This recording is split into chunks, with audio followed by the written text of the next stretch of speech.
안녕하세요, 커피링크 하나린입니다. 7번째 영상에서는 실제로 커핑을 같이 진행을 하면서 정확하게 커핑이 어떤 과정으로 이루어지는 건지 설명을 해드리도록 하겠습니다. 제가 지금부터 진행할 커핑 프로토콜은 SCA 베타 테스트인 CVA 버전이 아니라 기존 프로토콜로 일단 진행을 할 거예요. 그리고 물론 커핑 자체 진행 과정은 기존이나 지금 베타 테스트 버전인 거나 큰 차이가 없어요. 정확하게 설명을 해드릴 거예요. 그런데 제가 먼저 시작하기 전에 이런 말씀을 먼저 드리고 싶어요. SCA의 표준 스탠다드 커핑 프로토콜은요, 지키기가 까다로워요. 무슨 얘기냐면 어떤 사람 같은 경우에는 이 커핑볼을 사용하지 않을 수도 있겠죠. 사람들마다 자기가 가지고 있는 그라인더의 분쇄도도 조금씩 다를 수도 있어요. 그리고 사용하는 스푼도 좀 다를 수도 있고 사용하는 물의 품질도 좀 다를 수도 있고 많은 것들을 지키기가 어려워요. 그러다 보니까 여러분들께서 모든 프로토콜을 다 지키실 필요 없어요. 그리고 SCA의 기존 커핑 프로토콜 같은 경우에는 커핑볼을 5개는 준비해요. 한 커피당. 왜냐면 그 커피 생제 품질을 보고자 하는 목적이 강하기 때문에 커핑을 한 번에 5컵을 깔고 이 5개가 전부 다 균일한 맛이 나는지까지 평가를 해요. 그걸 우리가 유니포미티라고 이야기를 합니다. 균일성, 컵 간의 균일성을 보는 건데, 사실은 우리가 그냥 단순히 이 커피가 어떤 맛이 나는지 궁금해 정도라면은 굳이 커피를 5개 깔 필요는 없겠죠. 저 같은 경우에도 개인적으로 어떤 커피의 품질을 평가할 때 많아야 3개 정도 깔아요. 만약에 혹시라도 급한 경우에는 하나만 깝니다. 그리고 먹어보면서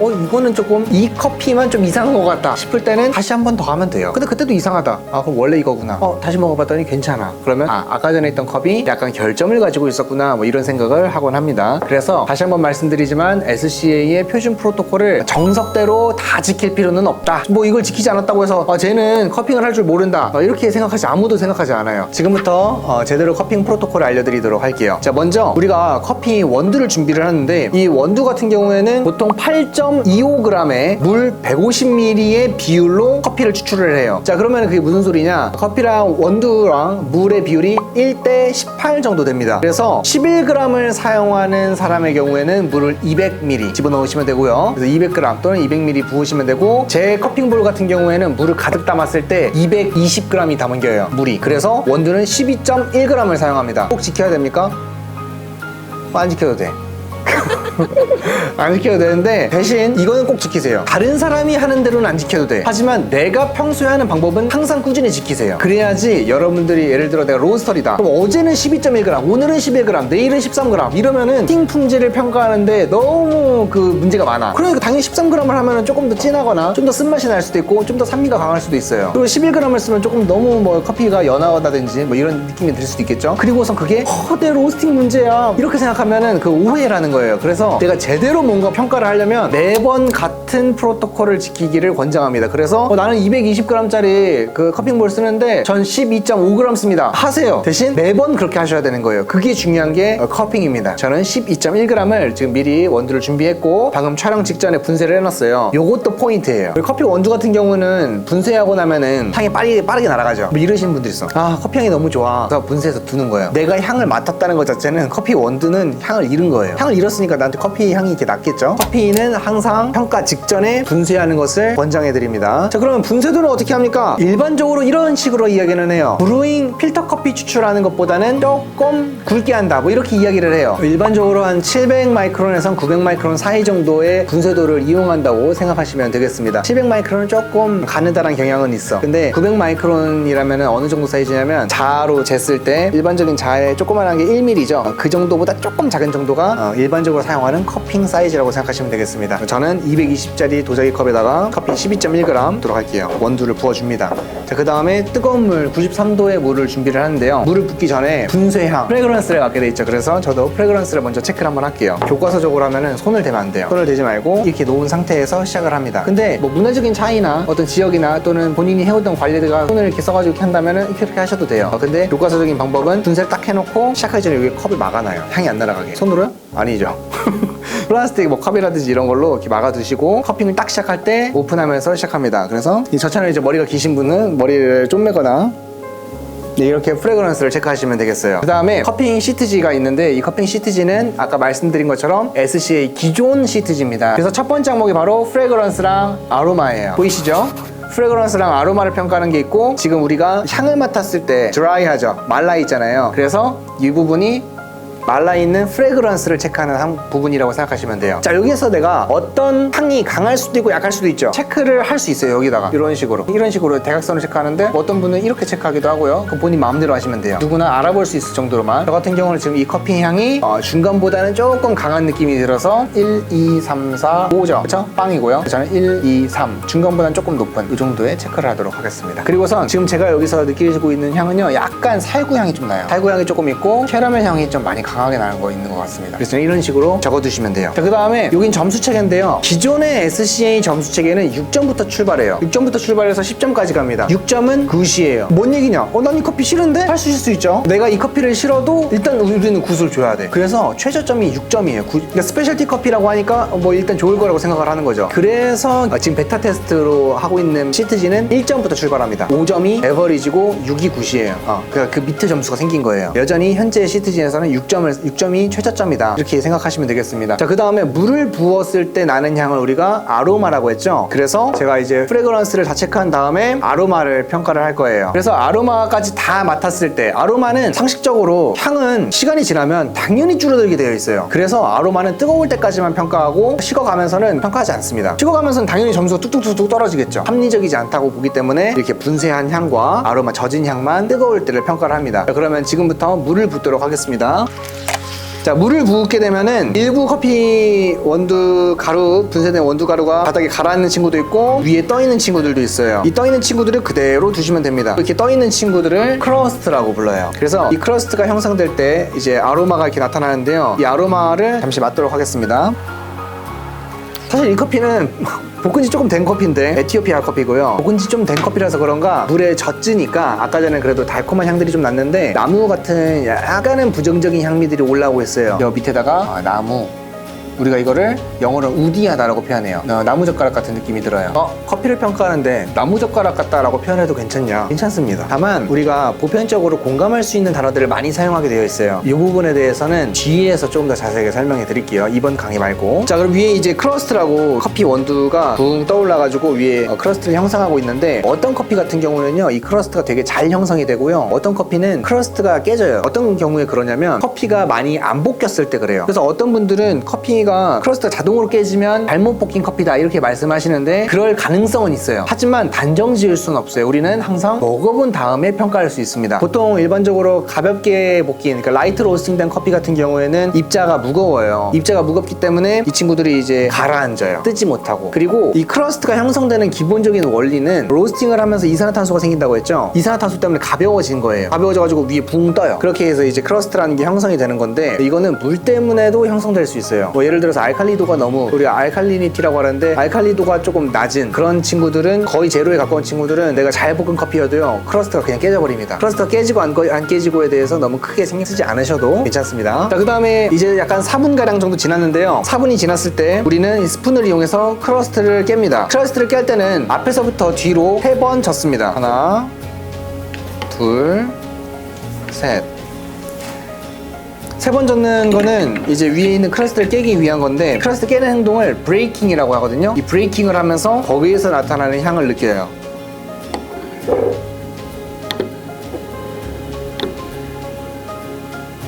네, 이런 식으로 느껴주시면 되겠어요. 지금부터는 이제 커피가 식기를 기다리는 거거든요. 커피가 충분히 우러나오고 식기를 기다리는 건데 보통 일반적으로는 8분 정도 지난 다음에 커피를 마시도록 해요. 너무 뜨거워가지고 혀를 댈 수도 있고요. 그리고 커피가 충분히 우러나오지 않았기 때문에 커피가 굉장히 연할 수도 있어요. 그래서 우리는 8분이라는 시간이 됐을 때 먹는 거로 약속을 한 거예요. 나는 9분부터 먹고 싶은데 그럼 9분부터 드셔도 돼요. 그런데 앞으로도 계속 9분부터 드시는 게 중요한 거예요. 나는 크러스트 깰 때 바닥까지 한번 휘젓고 싶은데 이게 크게 하고 싶은데 하셔도 돼요. 대신 앞으로도 계속 그렇게 하셔야 돼요. 그러니까 본인의 어떤 디테일한 행동들은 조금씩 달라질 수 있어요. 사람마다 달라질 수 있어요. 제가 어떤 커핑 테이블에 가면은, 우리가 퍼블릭 커핑이라고 해서 초대해가지고 같이 커피를 마셔보는 시간들도 있거든요. 그러면은 커핑 테이블마다 문화가 조금씩 달라요. 뭐 어떤 데는 위에서 이렇게 가볍게 이렇게 깨시는 분도 있고 크게 깨는 곳들도 있고, 이게 조금씩 다르거든요. 그렇다고 해서 그 사람들이 뭔가 잘못했다 뭐 이렇게 이야기는 좀 어려운 것 같습니다. 근데 이제 지금부터 커피를 마실 텐데요, 커피를 마시려고 했더니 위에 어머나 찌꺼기가 묻어있네. 그래서 이 찌꺼기를 한번 걸러주는 시간을 갖도록 해야 됩니다. 그래서 일반적으로 스푼을 2개 씁니다. 이런 식으로 위에 떠있는 부유물을 제거를 합니다. 그 다음에 가능하면 스푼은 뜨거운 물에다가 담아두는 게 좋아요. 왜냐면 찬 스푼으로 하면은 그 스푼을 넣을 때마다 커피가 식어요. 너무 진한 식이 빠르게 식기 때문에 커피 맛을 온전하게 평가하기 어렵다 뭐 이런 거예요. 일반적으로 이제 커피를 마시는 행위를 시작하는 온도는 한 70도 정도 돼요. 70도, 71도 이쯤부터 시작을 하는데 엄밀하게 우리가 체크하시는 분들은 온도계 가지고 체크해가지고 적외선 온도계로 찍어가지고 70도군 이제 마셔도 되겠구나 하는 분들도 계신데 일반적으로는 한 8분 정도 지나면은 마실만 합니다. 그래서 제가 향까지 맡아봤는데 나무젓가락 말고도 그래도 여기에서 약간의 꿀이라든지 그런 달콤한 향들도 나타나는 것 같아요. 자, 제가 이렇게 평가했을 때 살구, 캐러멜, 나무젓가락, 꿀 이렇게 했는데요. 친구들은 향은 조금 평범했습니다. 강도는 이런 생각을 할 수 있죠. 그럼 살구가 강하다는 거야? 캐러멜이 강하다는 거야? 나무젓가락이 중간이란 거야? 꿀이 중간이라는 거야? 알기 좀 어렵죠? 그냥 전체적인 향의 강도를 표현하는 거예요. 아무래도 0부터 출발해서 5까지밖에 표현을 못하기 때문에 좀 스펙트럼이 좁죠. 그래서 새로운 CBA 가치평가, 커피 가치평가하는 이 CTG에서는 훨씬 더 넓은 범위의 점수를, 강도를 평가하게 되어 있습니다. 그리고 이런 이야기 하실 수 있어요. 강도가 강하니까 좋은 점수를 받겠네? 착각이에요. 왜냐? 강도가 높다고 해서 항상 좋은 건 아니겠죠. 뭐 예를 들어서 강도가 엄청 높아. 근데 그게 썩은 살구 향이야. 그럼 안 좋겠죠. 그래서 차라리 썩은 살구 향은 약한 게 좋을 것 같아. 지금은 제가 점수 체계에 대해서 디테일하게 설명드리기 좀 어렵지만 직관적으로 체크를 하시면 좋을 것 같아요. 예를 들어서 나는 이 커피가 정말 좋아. 그러면은 7점. 정말 좋은 건 아니고 그냥 모범 편이야. 6점. 이렇게 하시면 돼요. 이건 훌륭한데? 8점. 이런 식으로 주시면 되겠습니다. 그 다음 뭐 이럴 수도 있죠. 이거 훌륭한 것까지 주기는 조금 어려운 것 같은데 그럼 7.75 이런 식으로 점수 체계는 일단 자기만의 기준을 가지고 스타트 하시면 좋을 것 같아요. 제가 디테일한 점수 주는 방식은 댄서리 중급에서 다루도록 할 거거든요. 그래서 지금은 그냥 편안하게 내 마음대로 주시면 돼요. 본인이 8점을 준다고 해서 그거 가지고 태클을 걸 만한 사람이 아무도 없어요. 왜냐면 우리가 커피를 느끼는 감각이라는 거는 절대 보편화할 수가 없는 거기 때문에 본인이 하시고 싶으신 대로 하시면 되겠습니다. 우리가 객관화를 하거나 좀 더 보편적인 점수를 줘야 될 때는 제가 차차 말씀드리도록 할게요. 저는 개인적으로 이 커피 향미에 6.5점을 주고 싶어요. 향과 아로마에 좋은 편이지만 엄청 좋다고 생각하기는 좀 어려울 것 같아요. 왜냐면 부정적인 향미들도 있고요. 자, 이제 8분이 지나가지고 저는 커피를 좀 마시도록 할게요. 커피가 여러 개 있을 때는 꼭 뜨거운 물에다가 스푼을 담갔다가 빼가지고 물이 흐르기 때문에 키친타월 같은 걸 옆에 둬서 키친타월에다가 이렇게 닦아가지고 드시면 되겠어요. 그리고 뭐 스푼 잡는 방법이라든지 이런 거 딱히 정해져 있는 거 없으니까 편하게 드시면 되고요. 제가 이제 뒤에서 슬러핑이라는 걸 설명해 드릴 텐데 일단 슬러핑은 제외하고 커피를 제가 편안하게 마셔보도록 할게요. 커피를 뜰 때는요 2ml 정도 제외하고 거의 가득 채웠거든요. 꼭 그래야 되는 건 아니에요. 하지만 한 번에 입에 집어넣는 양은 항상 똑같이 하시는 게 중요합니다. 지금은 조금 집어넣고 그 다음엔 많이 집어넣고 그럼 당연히 많이 집어넣었을 때 무게감이라든지 향의 강도라든지 훨씬 강해지거든요. 그래서 모든 커피가 다시 또 같은 어떤 조건에서 마시는 게 아니게 되는 거예요. 그러니까 항상 같은 양의 커피를 드시기를 권장합니다. 이 커피는 마셨을 때 훨씬 더 괜찮은 커피 같아요. 이 커피를 마시면서 우리가 느끼는 거는 바로 플레이버죠. 그리고 플레이버와 동시에 느낄 수 있는 게 애프터 테이스트예요. 그쵸? 플레이버와 애프터 테이스트 여기 시트지에 적혀있는 순서대로 기입하시고 작성해 주시면 되겠어요. 다시 한번 마셔볼게요. 커피가 굉장히 맛있어요. 맛있는 편이에요. 일단 기본적으로 여기에 지금 작성하기가 굉장히 까다롭죠. 저는 이 커피에서 개인적으로 베리 중에서도 약간 붉은 베리들이 조금 많이 떠올라요. 붉은 베리라고 한다면 뭐 크랜베리 이런 게 있겠죠. 안타깝게도 지금 이 시트지에서는 강도를 표현을 할 수가 없네요. 그렇죠? 그래서 저는 개인적으로 이렇게 표현을 합니다. 일단 커피는 식어가면서 커피 향미가 조금씩 달라질 수 있죠. 그래서 저는 뜨거울 때 hot 이라고 표현을 하시고 베리류, 그 중에서도 크랜베리, 그리고 아까 향으로 맡았던 살구 이런 친구들이 느껴져요. 그리고 이런 친구들은 비교적 높은 강도로 느껴지기 때문에 저는 개인적으로 이렇게 하는 거예요. 알죠? 이게 정석은 아니고 핫은 정석입니다. 뜨거운 거는. 왜냐면 뜨거울 때부터 식어가면서 평가를 해야 되기 때문에. 그리고 첫 인상은 7점 정도 돼요. 그래서 저는 굉장히 very good이라고 생각하기 때문에 7점에다 이렇게 강도 표시를 해도록 하겠습니다. 뭐 여기 위에다가 이렇게 체크하셔도 좋아요. 일단 이거는 제 최종 점수가 아니라 현재 제 점수예요. 자, 그리고선 애프터 테이스트 같은 경우에는 이 친구가 가지고 있는 향이 아직까지도 잘 남아있는 편이에요. 굉장히 긴 거죠. 근데 이때 느꼈던 긍정적인 이런 베리, 크랜베리, 살구 같은 느낌이 강하게 나기보다는 조금 다른 캐릭터, 예를 들어서 갈색 설탕, 우리가 브라운 슈거라고 하죠. 아니면 캐러멜, 이런 친구들이 은은하게 근데 길게 좀 나타나는 편이에요. 그래서 이 친구들이 저는 플레이버보다는 약한 강도로 좀 낮은 품질로 이어지기 때문에 이 7점보다는 조금 낮은 6.75점으로 스타트를 할게요. 자, 그 다음에 산미를 평가할 거예요. 그래서 한 번 더 마셔보도록 할게요. 이 커피의 산미의 강도는 강하지 않아요. 그리고 찌르지도 않고 뭐 굉장히 뭐 날카롭지도 않고 굉장히 부드러운 산미를 가지고 있어요. 부드러운 말릭, 사과산 계열의 산미를 가지고 있어서 저는 이쪽 상무에서 약간 말린 살구, 베리 종류들에서 느낄 수 있는 부드러운 산미를 가지고 있어요. 그리고 약간 황도 같은 산미도 있네요. 황도에서 느낄 수 있는 부드러운 산미가 있고 강도는 그렇게 강하지 않습니다. 그래서 저는 굉장히 긍정적인 산미를 가지고 있기 때문에 산미 점수에 7점을 주고 싶어요. 그러면은 더 높은 점수를 주지 못하는 이유들도 있을 것 같은데요. 제가 7점 이상 주지 못할 것 같은 이유는 뭐 그러냐면 좋은 어떤 산미들이 있지만 생동감 자체는 좀 많이 부족한 느낌이 들어요. 좀 쉽게 이해하기 쉽게 설명하자면 갓 단 복숭아가 해서 딱 먹었을 때 나는 그런 과즙 팡팡 터지는 그런 산미는 아니에요. 냉장고에 조금 있다가 엄마가 복숭아 있었네? 냉장고 저 구석에 있었다라고. 물론 곰팡이 피진 않았고 물론 그런 디테일한 걸 적을 수 있으면 좋겠지만 그걸 적지 못하기 때문에 7점으로 이렇게 표시를 저는 개인적으로 하도록 하겠습니다. 그러니까 어떻게 보면은 이 커피가 가지고 있는 산미에서 프레시니스라고 하거든요. 신선함, 어떤 생동감, 라이블리니스 이런 것들이 조금은 떨어지는 느낌이 들어요. 자, 그 다음에 제가 말하면서 하다 보니까 커피가 굉장히 빠르게 식어가고 있는데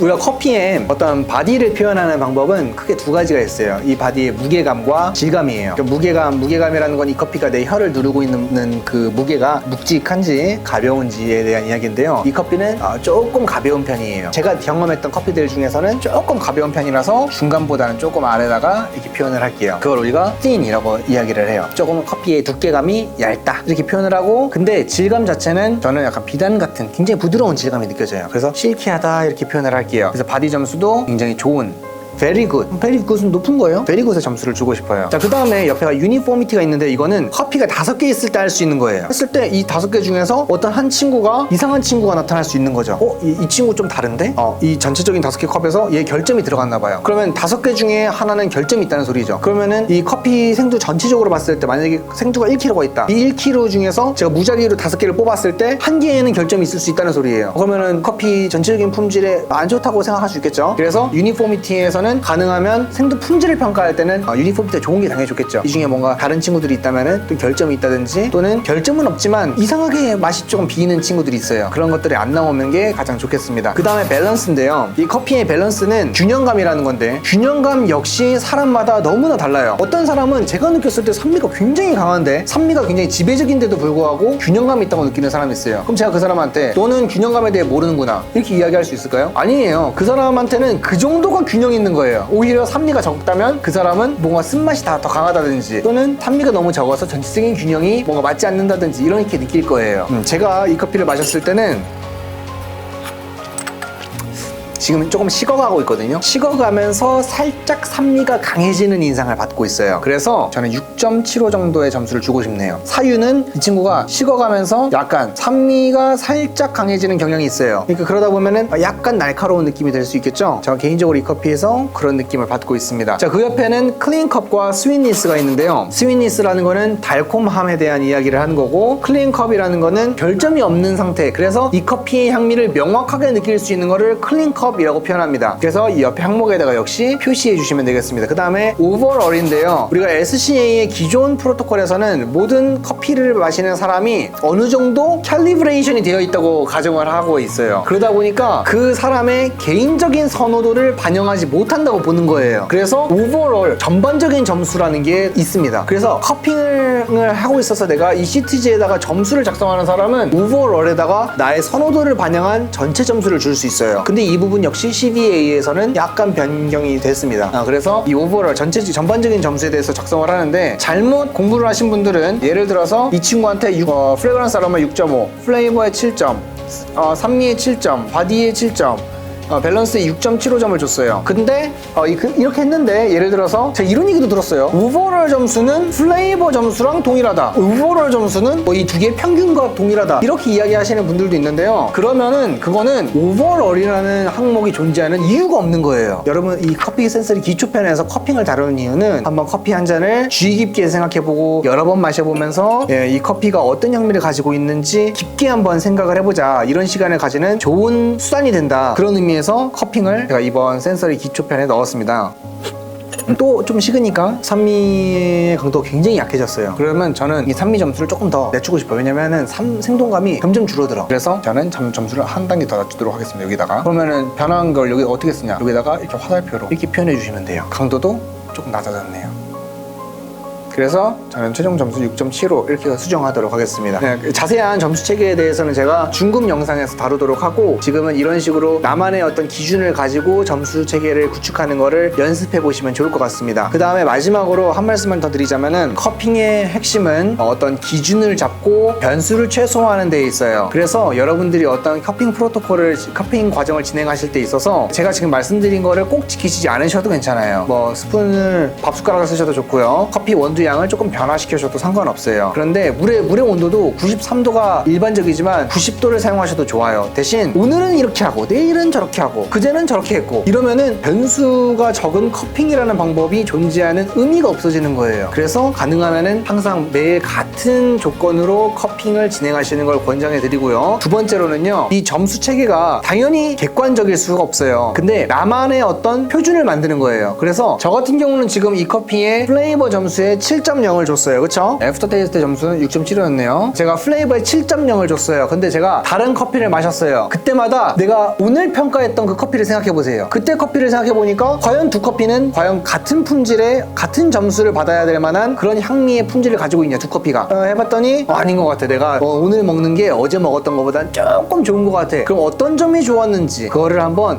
생각해 보시고선 표현해 보시고 점수도 살짝 올려서 이렇게 주시면 되겠죠. 7.25 이런 식으로. 또 그 다음에 모레쯤에 커피를 또 마셨어. 그러면은 또 앞에 드셨던 커피들 또 생각해 보는 거예요. 첫 번째 날 먹었던 커피랑 품질 좀 비슷한가? 두 번째 커피랑 비슷한 것 같게 돼. 근데 두 번째 커피는 조금 더 복합적이었어요, 향미가. 이런 생각을 하시면서 자기만의 기준을 이렇게 정립해 가시는 게 자기 센서리 실력을 늘리는 방법이 될 거예요. 그래서 오늘 영상에서 제가 아무래도 한정된 시간 동안 또 커핑이라는 굉장히 긴 주제에 대해서 압축해서 전달하다 보니까 조금 미흡한 부분들이 있어요. 근데 제가 이런 부분들은 걱정하지 않으셔도 괜찮은 게 중급이나 고급 영상에서 훨씬 자세하게 다루기 때문에 지금은 커핑 맛보기 정도다 라고 생각하시고 가볍게 넘어가시면 좋을 것 같습니다. 자, 그럼 다음 영상에서는 제가 여기다가 이런 노트들을 적어놨었죠? 이런 커피 향미를 표현하는 언어에 대해서 간단하게 설명해 드리도록 하겠습니다. 자, 그러면은 우리 7강은 여기까지 마무리하고 8강에서 뵙도록 하겠습니다.